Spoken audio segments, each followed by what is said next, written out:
Hello students, we are now in our fourth video and we are going to cover steps 10 and 11.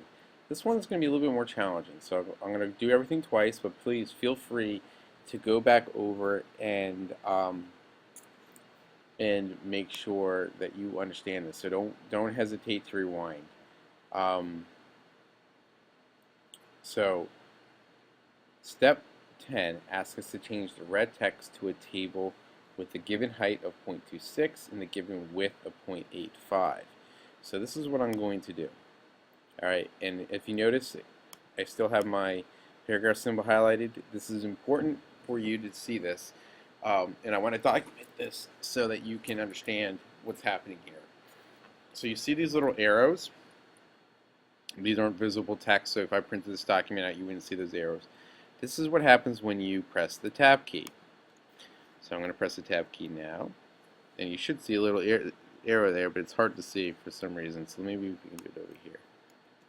There we go. Now you can see it much better. I'm not sure why that was not showing in the last one. The reason those tabs are there is because we are going to convert this text to a table. And the way we're going to do that is we're going to go to our Insert tab. We're going to select Table. We're going to do Convert Text to Table. We're going to leave all this as it is and separate text at tabs. So this is why those arrows are important. Those arrows or the tabs tell Microsoft Word where to create a column. So I'm going to click OK. Now we have this big text, this big table all laid out, right? And everything was separated right because of the tabs. So the next thing that we are told to do is change the height to 0.26, and I knew it was going to be in one of two tabs because I'm going to go. It's dealing with my table, so I knew I was going to either go into table design or table layout. And since it affects how it looks, layout makes the most sense, and in fact, there it is. So I'm going to choose 0.26 and 0.85. Alright, shrinks my table down, that's fine. Now it's going to ask me to change the style to Grid Table 3 Accent 1. So I'm going to go to my Table Styles under the Design tab. And if for some reason you don't see that Design tab, it means that your table isn't highlighted. So right now, if you look, that tab disappeared. If I click inside, anywhere inside my table, the tab now reappears. And I'm going to click this nice little box right here to make sure that I have everything nice and highlighted. Alright, so it asks for Grid Table 3, right? So Grid Tables, and Accent 1. So I'm going to go 1, 2, 3. So you can see my little tooltip here says Grid Table 3, and Accent 1. So I'm going to go 1 over. Okay? Bam, done. Alright. Now, change pie chart to column chart. We all know my hatred for pie charts. So again, it's going to be under Chart Tools. So make sure make sure that you select the table so you can see. If you look at the top of the screen up here, you'll see it change, right? So look back there. There it goes. All right. So right now I'm in the Design tab, and you can see Change Chart Type. Looks like a good place to go for this, right? So cluster column, so I know it's not going to be under line, it's not going to be under bar, area, pie, surface, stock, X, radar, combo, whatever. It's going to be under column, right? My very first chart is called clustered column, which is what we want. Click OK. Now it changes that. Now it wants me to change the height and width, right? So now we're formatting the chart. So we're going to go to the Format tab. We're going to go to the size. We're going to choose 2 by 2. Alright.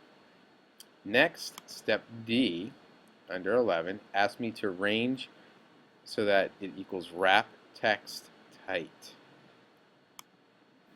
So again, I'm kind of messing with the layout, so I am going to click around in here until I can see it, and sometimes you may want to make this bigger so things can see where you are. You get more directions when you're in here.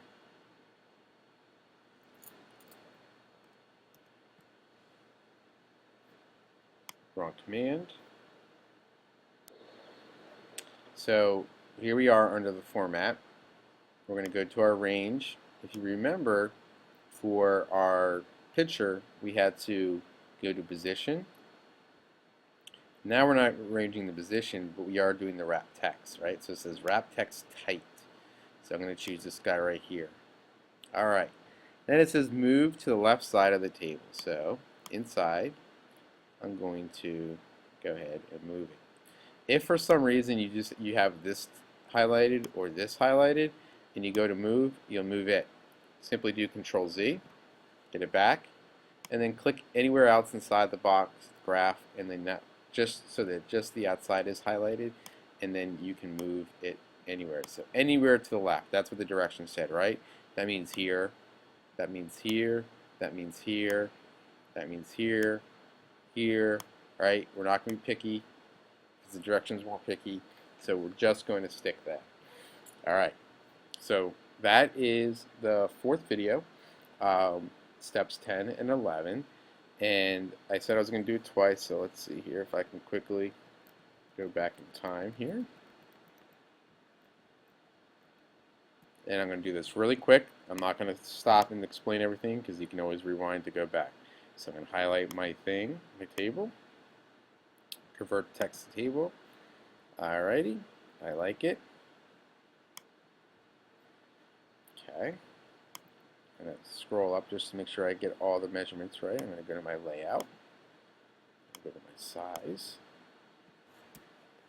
0.26, and go to 0.85. Boom, that is done, but we wanted to change the design of it so it looks different. I'm going to choose expand my table styles, grid 1, 2, 3, accent 1, done. Okay, go here to my chart. I'm going to go design. So first I want to change to cluster column. Got that down. Now I want to make this a 2 by 2. 2 by 2. Alright, and now I need to wrap tight. Wrap text and tight. Once I'm done that, I move anywhere to the left. Alright, there you go, guys. The next video will be the last video, and we'll cover the last remaining steps.